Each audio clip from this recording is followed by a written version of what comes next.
کسی بھی زبان کو سیکھنے کے دو طریقے ہوتے ہیں. ایک طریقہ یہ ہوتا ہے کہ اس زبان کے بولنے والوں میں بچپن میں ہی یا عمر کے کسی بھی حصے میں رہ کر اس زبان کو سیکھا جا سکتا ہے. اس طریقے سے آپ بخوبی واقف ہیں، اس کو میں زیادہ تفصیل سے بیان نہیں کروں گا.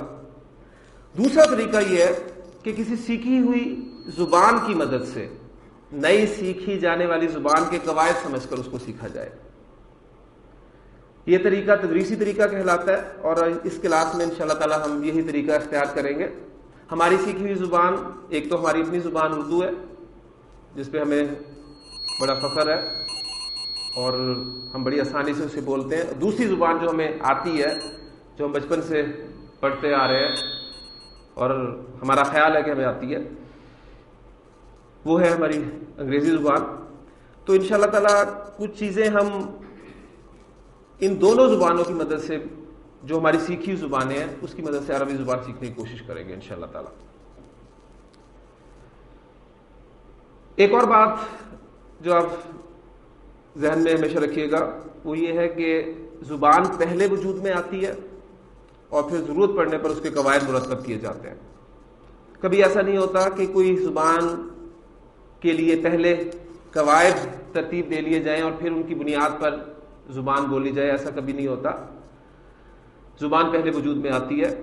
اس بات کا ایک لازمی نتیجہ نکلتا ہے، وہ یہ نکلتا ہے کہ اس زبان میں بولے جانے والے تمام الفاظ پر وہ قواعد جو مرتب کیے جاتے ہیں لاگو نہیں ہوتے.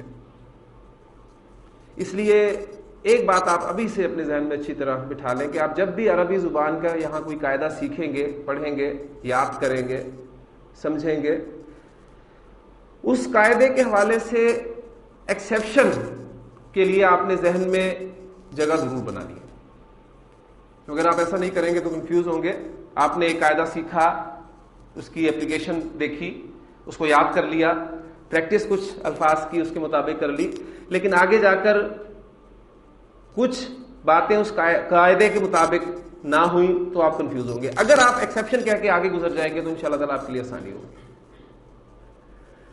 تو پہلا عربی زبان کا بنیادی قاعدہ میں نے آپ کو پڑھا دیا کہ عربی زبان میں جو بھی قاعدہ آپ سیکھیں گے اس قاعدے کے لیے اس قاعدے کا کوئی نہ کوئی ایکسیپشن ضرور ہو. اب ظاہر بات ہے یہ بھی قاعدہ ہے تو اس قاعدے کا بھی ایکسیپشن ہونا چاہیے. تو اس قاعدے کا ایکسیپشن یہ ہے کہ آپ کو کچھ نہ کچھ قواعد ایسے ضرور ملیں گے جن کا کوئی ایکسیپشن نہیں ہوگا. عربی زبان میں بنیادی حیثیت حروف الہجا کو حاصل ہے. حروف الہجا جنہیں ہم اردو میں حروف تہجی کے نام سے جانتے ہیں اور انگریزی میں الفابیٹ کے نام سے ہم واقف ہیں. ان حروف الہجا کی تعداد کیا ہے اور یہ کون کون سے حروف ہیں، ان دو سوالوں کا جواب آپ کو میں یہ حروف لکھنے کے بعد انشاءاللہ تعالیٰ آپ خود ہی اس کا جواب حاصل کر لیں گے. تو میں حروف اگر آپ کے سامنے لکھ دوں تو ان کی تعداد اور کون کون سے ہیں یہ آپ کو انشاءاللہ تعالیٰ خود معلوم ہو جائیں گے. تو اللہ کا نام لے کے ہم باقاعدہ اپنے عربی گرامر کورس کا آغاز کرتے ہیں اور بالکل میں آپ کو بنیاد سے لے کے چلوں گا. مجھے نہیں معلوم اور نہ میں جاننا چاہوں گا کہ آپ عربی گرامر کے حوالے سے، قرآن مجید کے فہم کے حوالے سے کس لیول پر ہیں. میرے سامنے ایک ہی لیول ہے، 0 لیول. میں نے آپ کو وہاں سے سٹارٹ دینا ہے. آپ کو میں نے عربی زبان کی الف ب سکھانی ہے آج انشاءاللہ تعالی. اس حوالے سے پہلی چیز عربی زبان میں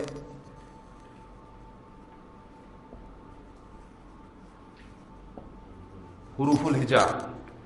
جیسے کہ میں نے بتایا کہ اردو میں آپ نے حروف تہجی اور انگریزی میں الفابیٹ کے نام سے جانتے ہیں. اگر میں آپ سے اردو کے حروف تہجی کی تعداد پوچھوں تو شاید آپ کنفیوز ہوں، بتانے میں کچھ اختلاف بھی ہو، لیکن انگریزی کے الفابیٹ آپ فوری طور پہ بتا دیں گے. تو انگریزی کے الفابیٹ کتنے؟ 26. اور اردو کے حروف تہجی 52. اب یعنی اختلاف آپ کے سامنے آ گیا.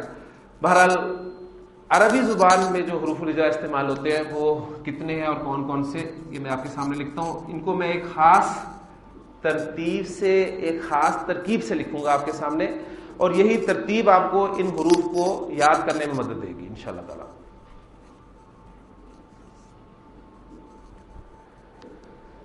یہ حروف الہجاء میں نے آپ کے سامنے بورڈ پہ لکھے ہیں، اور آپ ایک خاص ترتیب میں ان حروف کو دیکھ رہے ہیں کہ میں نے 7 حروف ایک لائن میں لکھے، اور 7 حروف کی یہ کتنی لائنز ہیں ٹوٹل؟ 4. تو ٹوٹل حروف کتنے ہو گئے؟ 28. تو عربی زبان میں جو حروف الہجاء کی تعداد ہے وہ 28 ہے. اس تعداد میں بھی ایک اختلاف ہے، وہ انشاءاللہ تعالیٰ اگلی بات بتانے کے بعد آپ کے سامنے آ جائے گا.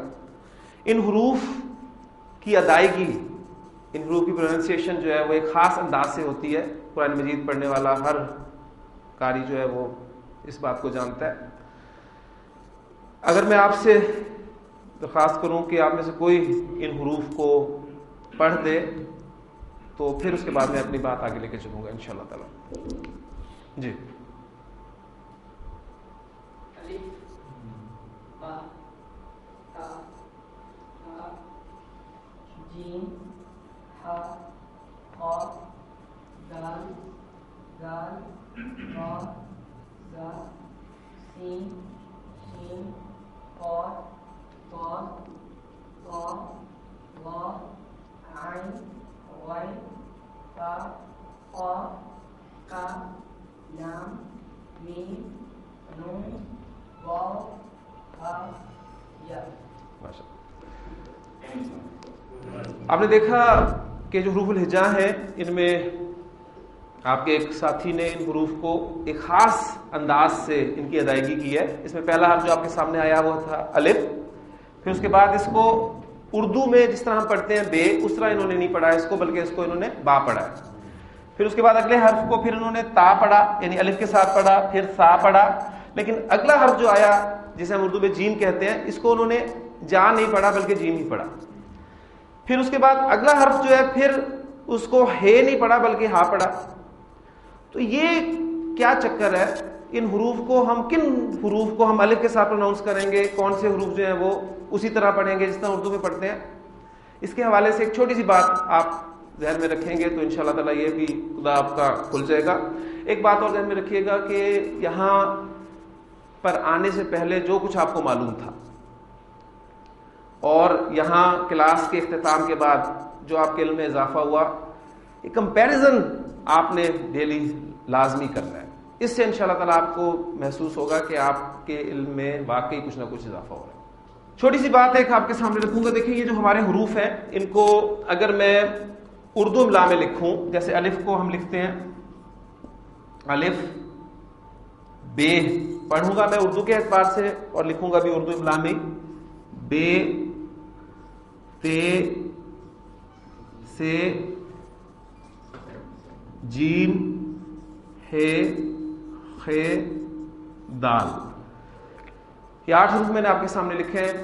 چھوٹی سی بات ہے وہ انشاءاللہ تعالیٰ سمجھ میں آ جائے گی کہ اردو لکھائی میں جو حروف الہجاء بڑی یہ پر ختم ہوتے ہیں،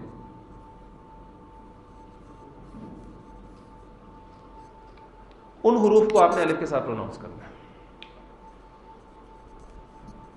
تو اس قاعدے کو ذہن میں رکھتے ہوئے باقی حروف کی انشاءاللہ تعالیٰ پریکٹس آپ خود کر سکتے ہیں. بلکہ اب میں یہ کہوں گا کہ جس کو پہلے یہ قاعدہ نہیں معلوم تھا وہ اب اس قاعدے کے بعد ان حروف کی ادائیگی کرے تو مجھے زیادہ خوشی ہوگی کہ کم از کم ایک قاعدہ آپ نے جو ہے وہ آج سیکھ لیا عربی زبان کا.